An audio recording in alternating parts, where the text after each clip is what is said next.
Commission Christian Radio presents I, Caiaphas, written for radio in 8 episodes by Colm Flanagan. Episode 7, The Trial.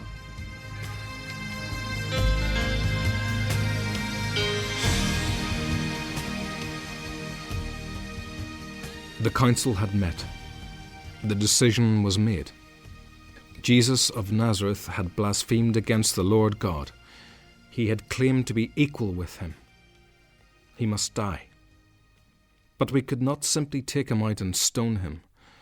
There was the possibility that that would create serious disturbance. The man clearly had influenced many of our people, including some of the council. And this time of the year, the Romans would not permit that kind of thing. And so I had to get Pilate involved. And that was not to prove an easy task. Very early, I made my way to the Roman Praetorium.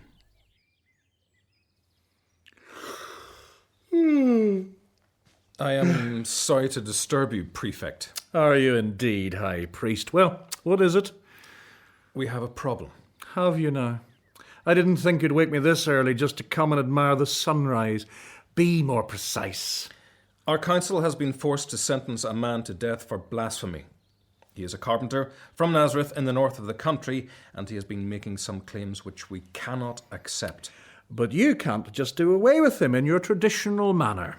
We don't approve of unauthorized stoning in the city, so you need my say-so. Is that it? Just so.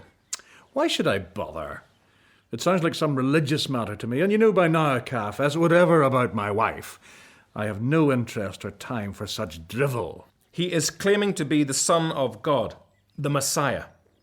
Possibly, Prefect, you have heard of this Jewish religious character. I'm sure your wife has told you of its political significance. Don't patronize me, Caiaphas. Of course I know.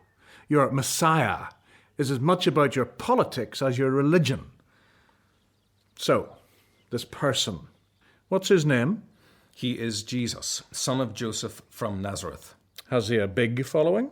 He could have. What's that supposed to mean? At present, by our swift action, we have nipped any possible trouble in the bud. But he has followers. Many? Not many, yet.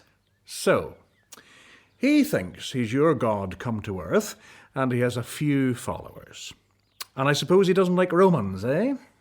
Well, naturally, we confined our proceedings to the religious aspects rather than the political.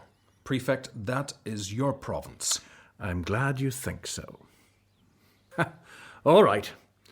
I will see him, say, in half an hour. In the room behind the balcony. Bring him there to me. So far, so good. Pilate was obviously in a bad temper, but I knew that once he talked to Jesus, he'd see the right thing to do, for all our sakes. Though I might have to persuade him a bit as well. Oh, how I missed Malachi.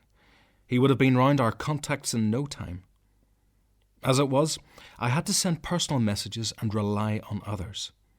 I hoped they would do their bit when the time came, if it came to that. But, unknown to me at this time, other people were astir in the early morning. Claudia, what brings you here so early? Judith, I must talk to you and Caiaphas. Is he here? No, he's not. I haven't actually seen him since last night. He was only in bed for an hour or two, then he got up and left. He said something about an important matter of state. Judith, it's Jesus of Nazareth. They arrested him yesterday evening, quite late. I heard about it from Malachi. Malachi? Caiaphas' personal assistant? But why was he telling you? Judith, something happened to him last night. He told me that he believes Jesus is the Son of God, that he is the fulfillment of all the Jewish prophecies about the Messiah. But there's more, Judith. I had a dream last night. I believe both our husbands are in mortal danger. Well, I know Caiaphas worries about what Pilate might do if there is trouble in the city. Oh, yes, but it's much more than that. Judith, you remember me telling you how I was once told by an old wise woman that I had the gift of foresight. Well, yes. But you also told me you didn't believe in that sort of thing. No more I did, then. But last night I had a dream. Well, no, it was more than a dream. I was spoken to by a messenger from the true God. He told me that Jesus is indeed the Christ, the Messiah, and that my husband must have nothing to do with him. Oh, Judith, we must try to stop them killing him. Killing him? Won't they just put him in prison for a bit, until everything settles down? No. Malachi tells me he is certain Caiaphas intends to have him executed. But he mustn't do that. This Jesus, whatever he is, he's a good man. It would be totally immoral and unjust. That's why we must try and stop them. I'm going to Pilate now. I suggest you try and get hold of Caiaphas. It's up to us to stop this. So, this is the man. Yes, Prefect. He doesn't look very dangerous to me. Well, appearances can be deceptive, Prefect. So, you're Jesus from Nazareth. Answer the governor's question. You are charged with riot and blasphemy by claiming that you are the Messiah, our King and the Son of God. King? I don't like the sound of king. There's only one of those and he's in Rome. So, fellow, are you the king of the Jews then? Those are your words. Don't be insolent. Your priests have brought you to me for trial. You'd be better minding your tongue. All right, let's start from the beginning. Where are you from? I come from Nazareth, in Galilee. Ah, is that so? Well, you must know then that I can't start proceedings against this man. He's still in Herod's jurisdiction. Prefect, there isn't time. Well, make time. I'm sending this man to Herod. Let him judge him. It's time he did something useful. Your Excellency, I must formally... Formally nothing, Caiaphas. This whole thing is ridiculous. Sort it out amongst yourselves. I think I'm going back to bed. There was nothing for it but to give in to Pilate's wishes. And so we trailed across the city, keeping to the back streets. For though it was still early, I didn't want any commotion. Not yet anyway. My dear Caiaphas, how lovely to see you. And so early in the morning. You priests work so hard. And what have you brought me here? Who is this scruffy fellow? Your Highness, this is Jesus of Nazareth.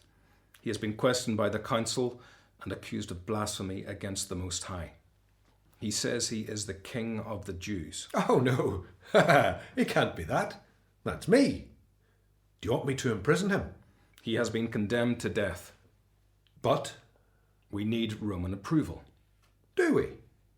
Oh, my father just killed John the Baptist and the Romans didn't do anything. Very true, Your Highness, but those were different times, and...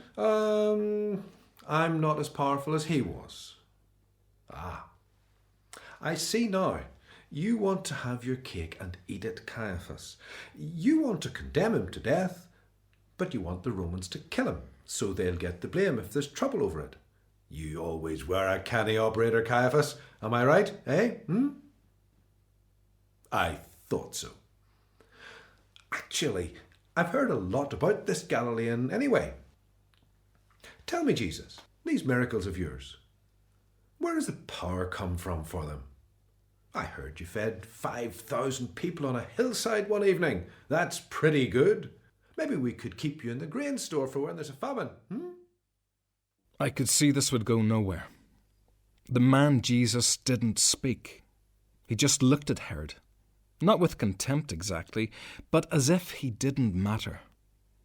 This irritated Herod, and after some more silly questions, he sent both Jesus and me back to Pilate, saying he relinquished jurisdiction and that he, Pilate, could deal with the matter as he pleased. Herod would support his decision. Pilate rather liked that when I told him. But it still leaves us with the original problem, doesn't it, Caiaphas? Yes. Pilate! Pilate, I must speak with you. It's urgent. Claudia, what are you doing here? What's happened? Oh, you must stop this. Oh, don't be silly, Claudia. How can I stop this, as you say? Don't you know we're trying a man for his life? Yes, I know. And that's the whole point. He's not a man, he's a god. Perhaps the one true God. He's a just man too. He's everything he claims to be. You're hysterical.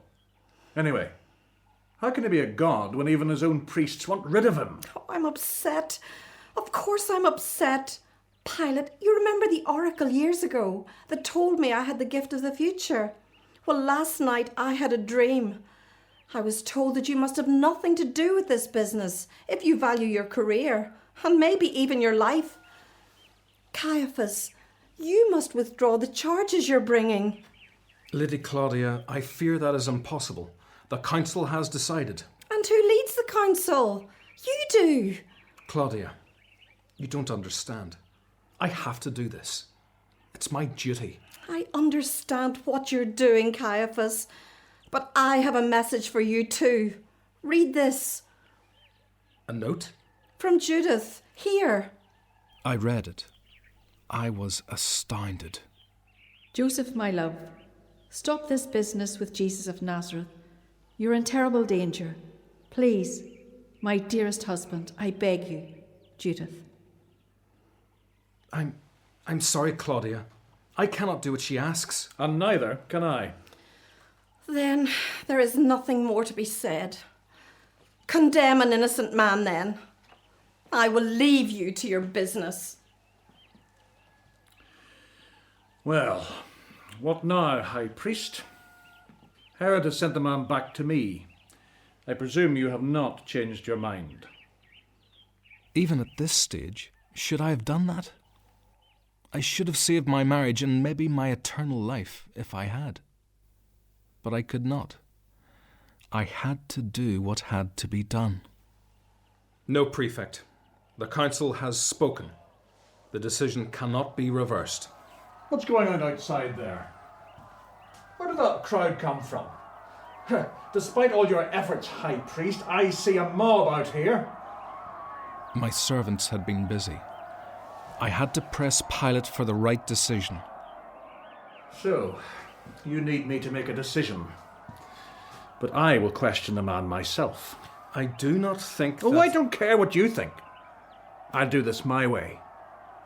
Now, Jesus of Nazareth, I ask you again, are you the King of the Jews? Are you asking me this on your own, or has someone put you up to it? I'll ignore that. I am not a Jew. Your own people, the chief priests, have brought you to me. Now tell me, in your own words, what have you done? You used the word king. My kingdom doesn't belong to this world. If it did, my followers would fight to keep me from being handed over to the council, wouldn't they? But you know they didn't. No, my kingdom doesn't belong to this world. So you are a king then? You're saying it again. I was brought into this world to bring the truth. Everyone who hears my voice knows the truth. Truth? What's truth?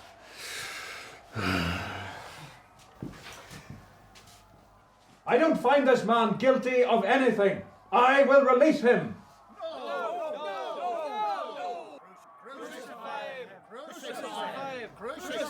The people have spoken, Prefect. I will have him whipped. Some people die under that anyway. He'll do no rioting after that. Not enough, Prefect. He must die. Speak to me, you, Jesus. Where are you really from? Why won't you answer my question? Don't you know I have the power to let you go free, or to have you crucified, nailed to a cross?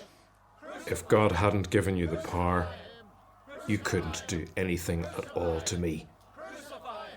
The one who handed me over to you has done something even worse. I heard these words. It felt like I had been punched in the stomach. I felt momentarily breathless. Yet I must continue. There was only one thing left to do. In episode 7 of I, Caiaphas by Colm Flanagan, Caiaphas was played by Peter Richardson and Pilate by Paul Bailey. Other parts were played by members of the Commission radio drama team. The play was produced in Belfast at Commission Studio, and episode 8 is entitled Aftermath.